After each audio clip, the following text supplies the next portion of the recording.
Hello and welcome to another Unity how-to. So, SEUPAC, I hope I'm pronouncing that properly, SEUPAC, as asked on the Unity 3D channel, drawing on terrain with cursor in game, need help. And he's a geography student and he's basically trying to draw on a terrain that he has.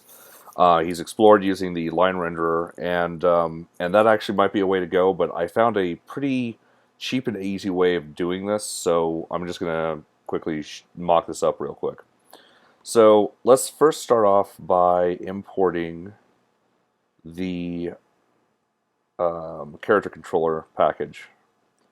This has a script that we're going to use for our flying around, because he wants to be able to basically fly around the terrain and actually paint on it. And so we're going to need our terrain, so I'm going to create a terrain, and we'll just leave that at the default values, and I'm going to create a directional light so our terrain will look a little bit better. And on the terrain, I'm just going to use one of the tools, zoom out or focus on this a little bit. Hold on. So select the terrain, focus, and then we're just going to paint some like mountains or something. That's kind of a bad one. All right. Just some smooth mountain things, I guess. Just so that we have something to fly over. And I can show that this works on slopes and stuff. So we've got our camera here and we need to move it around. So we're going to first throw into our camera this mouse look script, which this makes it so we can just immediately hit play and we can look around, but it doesn't get us moving. So I'm going to create a new script real quick called fly move. And we're going to put it not in standard assets because that's where standard assets belong. And I'm going to open it up. And this is actually going to be a one-line script. This is basically going to give us strafe left and strafe right. It's a little bit more than one line because we have a variable here, but it's basically one line. So public float speed. And we're going to equate this to, I usually do 1. I'm going to actually do 10.0f because I know that 1's really slow. And we're going to just do this single line. It's going to be transform dot position plus equals our input dot get axis horizontal in quotes times vector 3 dot right. Oh, sorry, not vector 3 dot right. This is really important. It needs to be transform dot right. And then we're going to additionally add input dot get axis vertical times transform dot forward. And I will explain what this is actually doing in just a moment. And then finally we put all this in parentheses and we multiply in our speed and our time dot delta time. So let me just explain this real quick. So what this is doing is it represents our vector, and you can use vector additions to modify positions of things, basically add whatever vectors we're talking about. So transform.right represents the vector that points out to the right from our object that the script is on. So this represents the horizontal axis, basically. So this will allow us to strafe left and strafe right. And then our vertical axis is going to be moving forward and backwards. So we're multiplying in transform.forward to move forward and backward. And see, get axis returns a number between -1 and 1, which represents whether you're on the left or the right or the bottom or the top of the controller. So this automatically gives us this smoothed input if we had a joystick, and it also works for our keyboard for both the WASD and the arrow keys right off the bat. We don't even have to change any settings. So, and then we just multiply our speed and our time.delta time to make it based on units per second rather than units per frame. So if we just attach this to our camera and hit play, we now have WASD movement control. Sweet deal. So I'm actually going to make the terrain a little bit more interesting nearer the camera, or move the camera's initial position to be in a more interesting place at the very least. Where is that camera? Our terrain is huge. So let's go ahead and move this thing out a ways. Just going to take the these things and move it into the terrain a little bit so we have a better starting spot. I should probably texture this, but I'm not going to. So, so now we've got our the flight portion of this working. So we've got a little bit of flying around. You could modify the script to have like hold shift to move faster, and we might do that later, but this will work for right now for what we're going to show. So now what we're going to do is we're going to actually draw on the terrain. So what I found is I'm going to just attach something to the main camera so you can see something here. So there is a component called where is it? It's in effects, isn't it? Yeah, a trail renderer. This is like a line renderer, but it automatically creates vertices for you when an object moves. And so I can attach this to the camera, and I'm just going to show you how it works. So this doesn't even have a material yet. If I move backwards, you can see that I'm generating this trail. And we can texture it with different colors and stuff. This is just what happens when you don't have a texture attached or material attached. And you can see it has a certain length. And it kind of just slowly goes towards the camera like that. You can make this number as big as you dare to make it, and effectively, unless someone leaves their computer on for the rest of time, this thing will basically keep generating line forever. And so the technique I'm going to use here is we're basically going to, when you click on the terrain, we're going to cast a ray down onto the terrain where you're pointed. We're going to find that position, we're going to offset it slightly, and we're going to put a new object that has a trail renderer attached to it in that position. And then while you're dragging the mouse, it's going to just move that object that you created. And then when you release the mouse, the object's going to stay there, and then the next time you click the mouse, it's going to create a new object and move it over the terrain so that we can paint lines in an arbitrary fashion on the terrain. So that's the theory. So I'm going to go ahead and remove the trail renderer from here. And we're going to now work on actually making this work. So I'm going to create an empty game object, attach a trail renderer. Where is it? Effects, trail renderer. I'm going to go ahead and give it a material too. Maybe I can just use one of the default materials. Let's try default diffuse and just see how that looks. Let's not see how it looks work just yet. So we have a game object, and I'm just going to go ahead and make the time like ridiculous for right now. And so now what we're going to do is we're going to call this something. We're going to call this the trail object. And I'm just going to make sure that it works real quick. I'm going to go into the scene here and move it around and see if it generates something. Yep, it's working. So it's generating a trail, and it actually has a texture to it now. We'll probably change what that texture looks like, but this gives us an idea. This also shows how generally efficient this system is, although it is generating polygons. You can get away with this on a PC and stuff. If performance is an issue, we might have to do a different technique. I haven't actually done performance testing on it, though, so I don't know. So we've got this trail object. We're going to create a prefab for it. I'm going to go ahead and delete it from the scene. And let's go ahead and start making our script. So what we're going to do is, this is going to be called our line draw. And so we're going to use the mouse stuff here. So on mouse down, we're going to generate our object, instantiate our line renderer object. And then we're going to void on mouse drag. Is that actually a real thing? Hold on. On mouse drag unity. Yes, it is. It is a real thing. So on mouse drag, we're going to use that one. This one is going to be move our instantiated line renderer.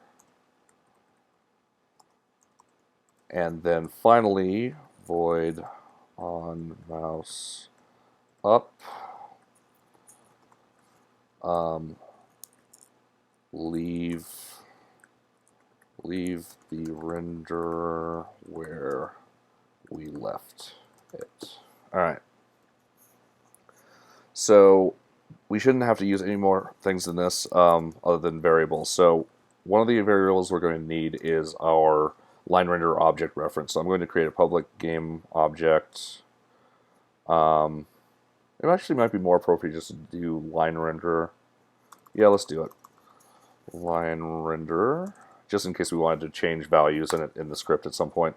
Public line renderer line object is what I'm going to call it. And so all we're going to do is we're going to, so we want to instantiate our line renderer object, but where do we want to instantiate it? So we want to actually find out cast array and find where the terrain is. So we're going to do a raycast from the screen. So cameras have a good viewport system for this. So I'm going to go ahead and do, we're going to assume that whatever we attach this to is a camera or has a camera. And so we're just going to do camera dot viewport point to ray. I'm going to need a ray name here. So let's see, ray equals camera viewport to ray, and we want to shoot this out from the center of the screen. So all we're going to do is new vector 3. So center of the screen in viewport coordinates is 0.5f, 0.5f, and then whatever you want here. I'm just going to put 0, but it's just discarded. So now we have a ray. Oh, and we need one more bracket. Now we're going to actually do our raycast. So if physics.raycast, and we're going to raycast, we just need our ray, and we want our hit info. So we can just use ray, and we're going to need a hit info variable. So I'm going to create one of those. Hit raycast hit info ray, and then out info. So because we're actually going to be getting info out of that info thing, and we don't need a semicolon at the end there. We just need the brackets. So now we're going to actually instantiate our line renderer object.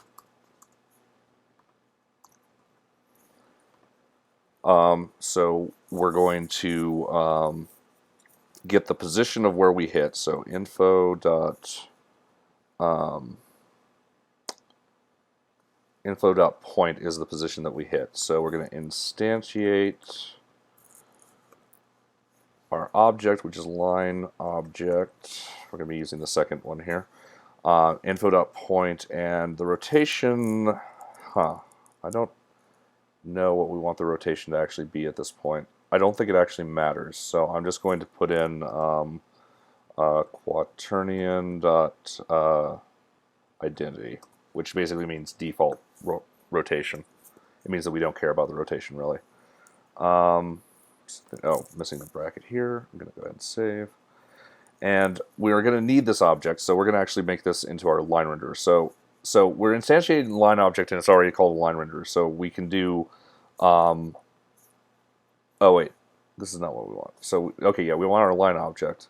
But we're also going to need our instance. So private line renderer line object instance. And this is going to be storing the temporary variable. This is going to be our prefab, and this is going to be our storage here. So line object instance equals instantiate, and we have to typecast it to a line object, or a line renderer. So now we have our reference, and we have our object created. So now we can go on to the dragging portion. So I'm going to, just for safety's sake, do a check to see if we have a line object first. So check to see if we have a line object instance. So if line object instance, and now we're going to move our instantiated line renderer. I don't know why I'm switching between the terms line renderer and line object. I guess it's because the object is the object that has the renderer. So move our instantiated line renderer. So we're going to basically move it to the exact same location as before with our raycast. So we're going to have to do basically all of this. Let's actually put that here. And I'm going to select this and just hit tab. That tabs everything over. It's nice. And so instead of instantiating, though, this time we're going to take our line object instance dot transform dot position, and we're going to just set it equal to info dot point. And so we're going to actually change this text here because it's not right. And then finally, on mouse up, we just, all we have to do is, at this point, set line object instance to null. And that will get rid of our instance, and I think that's the only cleanup we have to do. So let's see if this just worked right off the bat. That would be freaking awesome. So I'm going to drag this over into main camera. We're going to set our line object, which is going to be our trail object here. Trail object. Oh, did I do line? I did line renderer, didn't I? That's funny. Let me go back in there real quick. So we actually want a trail renderer in all the cases that I said line renderer. I'm not going to worry about the comments right now. So that should do it. So now when we go to the main camera, we should be able to drag in our trail object. Excellent. And I'm going to create a material real quick that at least shows up better. So I'm just going to make it green or something. You can make it whatever color you want. And it would be pretty easy to add a color editing portion of this, and I can help you out with that if you have questions later. So I'm just going to call it green. And we're going to attach it to our trail object. And then finally, we're going to hit play, and hopefully we're going to get lucky here. So I'm going to just click on something and drag, and nothing happened. Huh. Let's see. Maybe our terrain doesn't have a... Does our terrain have collision? It should have collision, shouldn't it? Yeah, it has a terrain collider. Alright. Let's try this again. So are we getting anything?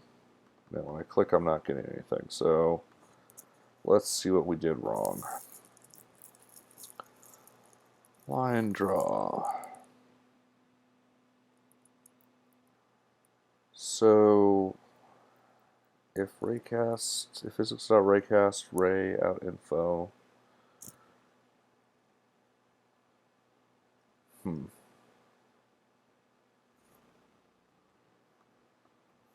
Oh yeah, these only work if, oh okay.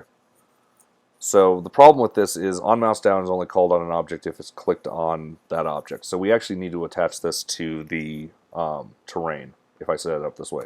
So this will be a lot faster. So I'm just going to use camera.main here as opposed to camera. And then we're going to actually attach this script to the terrain itself. So I'm going to remove it from the camera. We're going to add it to the terrain. And then finally we're going to throw the trail object on here, and we're going to hit play, and this one hopefully will work. So I'm going to click and drag, and we're drawing on the terrain. It's amazing. So we've got some kind of messy lines in some cases.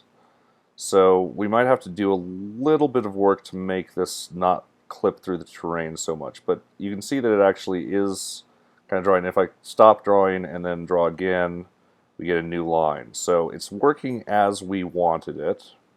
It just doesn't always look perfect. So what I'm going to do is I'm going to actually put an offset on this. So it's not going to be exactly on the terrain. And this is actually very similar to what we did on the first-person shooter project tonight, but we're just going to do a quick little offset. So I'm just going to do a public float offset. And we're going to set it equal to, in this case I'm going to actually do a full unit, 1.0f as the default. We can always tone that down.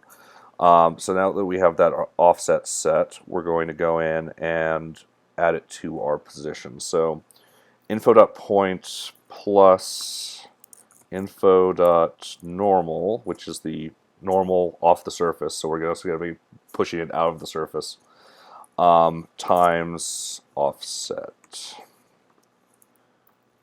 And we're going to do the same thing in the other section here too. Info.point plus info.normal times offset.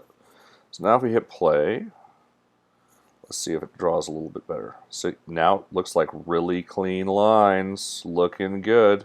So if you're down near the ground, you can actually see that it's kind of created these walls actually when you look at it from the ground. So that may not be what you want, but for the purposes of getting something started and that works in pretty much all the cases here. I mean, we've got a couple of bad ones here, but not anything major. But yeah, this allows you to at least get started drawing some lines. So I hope this helped you out, and I will have the files available in the description below. Be sure to click Show More.